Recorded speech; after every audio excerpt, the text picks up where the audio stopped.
Welcome to the deep dive. We're taking a close look at sources you've shared, and today, well, it's a big one for football fans. Definitely. We're digging into a report covering Chelsea winning the UEFA Conference League final. That's right, and the source we have is an article by Alex Keeble, giving his take on the match. Yeah, it's his reflection, his analysis, so it's one specific viewpoint we're unpacking today. Exactly, and our mission really is to get inside this report. We want to trace the key moments as Keeble reported them, understand the sort of contrasting stories he tells about the game. How it flowed. Yeah, how it flowed, and really explore his perspective on what that 4-1 win actually means. Not just, lifting the cup, hmm but what the author thinks it signifies for Chelsea, for the manager, maybe even for the bigger picture in English football this season. So we're focusing on reporting the facts from this source, looking at the analysis offered, understanding the opinions, and seeing the author's kind of personal perspective coming through. Precisely. Think of us as your guides through this particular writer's view of the final. Okay, let's jump in. All right, so the big headline result reported in the piece, Chelsea 4, Real Betis 1. But yeah, the author, Keeble, he immediately throws in a twist. He makes it really clear that despite that scoreline... Looks dominant. Right? Exactly. But he says it was far from straightforward, especially that first half. Oh yeah, the article really paints a picture there. It says Betis just came flying out of the blocks, caught Chelsea completely cold in the first 10 minutes or so. And he gives the blow-by-blow for the Betis goal. Says Pablo Fornals picked off a Malo Gusto pass maybe 25 yards out. Right. Then Isco plays what Keeble calls this cleverly disguised pass. Ooh, nice description. Yeah, and it sets up Abdessamad Ezlazuli, or Abde, to fire in low, 9th-minute Betis lead. And Keeble's analysis of that whole first half is, well, pretty direct. He calls it a dominant first half for Betis. Yeah. And describes Chelsea's performance as tepid. Says they walked straight into the trap. And the author points to Betis' strategy, right? Quick breaks, using Ezlazuli's pace against Gusto. Says it happened often. Yeah, he really highlights that matchup. Yeah. And notes Betis almost doubled their lead the same way. That's the chance he mentions, isn't it? Ezlazuli passed Gusto again, sets up Johnny Cardoso. He fired it over. Yeah. The author's opinion, it should have made it 2-0. A big moment missed, according to him. And the key figure in all this early Betis success, for Keeble anyway, was Isco. He uses words like majestic, a masterclass. Wow. He felt Isco was just showing this gulf in class and experience, the veteran Champions League winner against Maresca's young team. Right, which leads the author to frame that first half really dramatically at the break. He calls it master versus apprentice. Yeah, Pellegrini and Isco schooling Maresca and the youngsters. That's the narrative he builds. You really get a strong sense of his perspective on that initial phase of the game. It felt quite one-sided from his telling. But then, the report takes a sharp turn because, as Keeble puts it, Cole Palmer had other ideas. Ah, Palmer. And a big part of this shift, highlighted in the article, is that halftime change, wasn't it? Captain Reece James coming on for Gusto. Exactly. And the author notes an immediate change. Chelsea started to ask serious questions, pressure cranked up. Things felt different. He mentions a penalty shout, too, involving Jackson and the keeper, Adrian. An aerial challenge. But the real, the defining moment for the author when the whole story flips is when Palmer properly arrived. Yeah.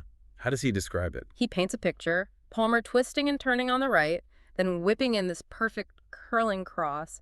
Enzo Fernandez meets it 1-1, 65th minute. And this is where Cable makes a really, really strong statement about the game's focus shifting, doesn't he? He does. He just states, this was Palmer's game now. Full stop. And directly contrasts it with the first half saying nobody was thinking about Isco anymore. That's quite a turnaround he's describing. Shows how one player can change the perception. It really hammers home the author's view on Palmer's influence. And Palmer keeps going, right? The report mentions a shot soon after, a dipping shot stinging the hands of Adrian. Yeah, keeping the pressure on. And then, just a few minutes later, the author basically crowns him. He writes, it would become, emphatically, the Cole Palmer final. That's his opinion crystallizing. And he backs it up straight away, detailing the second goal. Palmer, again on the right, picks it up, slows it down. Controls the tempo. Right. Then this beautiful turn spins away from the defender, Jesus Rodriguez, and another perfect cross. Jackson chests it in. And the author makes a point of highlighting Palmer's skill here, doesn't he? The first is dissed with his left foot, the second one with his right. The report suggests Palmer had just kind of taken complete command. After that second goal, the article says things got a bit frantic. Betis didn't just roll over, they fought hard for an equalizer. Right, makes sense. But Chelsea weathered it. Yeah, and according to this report, they started finding space on the break. Those counterattacks became a threat. And the third goal, well, the author presents that as a win for the manager, for Maresca's subs. Exactly. He explicitly says Maresca's changes had done it.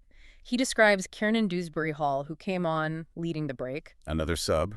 Yeah, feeding Jadon Sancho, also a sub, who cuts inside and curls this superb curling effort past Adrian. 83rd minute, game probably sealed then. And just to, cap it all off, Moises Caicedo gets the fourth in stoppage time, 91st minute. Making it 4-1, a final score that, well, it completely belies how the author described that first half, doesn't it? Absolutely.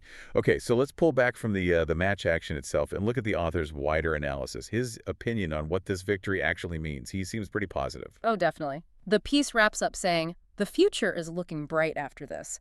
He acknowledges, it's the Conference League, maybe not the high-profile game Chelsea want. Fair enough. But argues getting over the line is an important moment for such a young side. He really emphasizes the youth aspect. And he uses that amazing stat to back it up, right?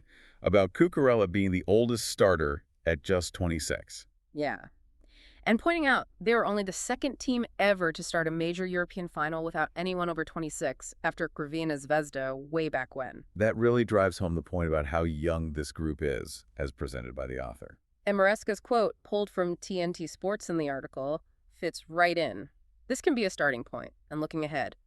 From tonight, for next season, we can create something important. So the author sees this win as like a building block, crucial for their growth. Absolutely. A major milestone is how he puts it, especially with the Champions League coming up. It's about building that winning feeling, that confidence. And the source doesn't forget the historical angle for the club either. Chelsea becoming the first team ever to win all 5 major European trophies. Yeah, quite a distinction. He reports that fact. And broadening out again, the author puts this Chelsea win into the context of the whole English season. Says it makes it an historic season for the Premier League. Yep. Because, according to the report, 5 different English clubs won a major trophy. Liverpool, the League; Palace, the FA Cup; Newcastle, the EFL Cup; Spurs, the Europa League; and now Chelsea, the Conference League. Wow, okay. That's quite a spread. Interesting context he provides. Yeah. But then he circles right back to Palmer, reinforcing just how significant he was in this final, in the author's view. Right. He says Palmer bested Isco, bested everyone. Responded perfectly to what the author calls 4 slow months by his high standards. And his personal perspective comes through strongly there. Palmer will feel invincible tonight.